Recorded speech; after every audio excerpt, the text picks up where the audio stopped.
In this video, we'll be going over my trade idea of the week and the day-by-day probability model. So let's start off with the technical analysis on the winner chart.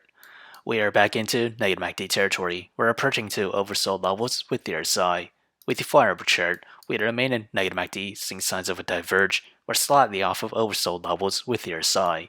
We're still below the 200 moving average, this green line, acting as our temporary resistance at a price of $1,810.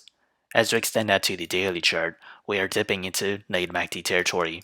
As with the trade idea, I'll be trading GLD. My position size for it is less than 1% of my portfolio. My long entry is at $162.32, and that is this range here. My sell target is at $170.33. My stop loss is at $158.70. However, if I were to open a short position, my entry is at $170.92, and that is this range there.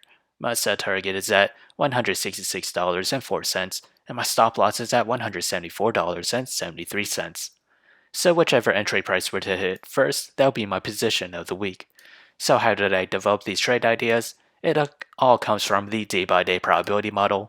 And as we progress to the 5th day or week of trading, gold futures has a 43% chance to climb between 0 to 3%, and a 43% chance to climb between 3 to 5%. To the downside, it has a 14% chance to fall between 0 to negative 3%.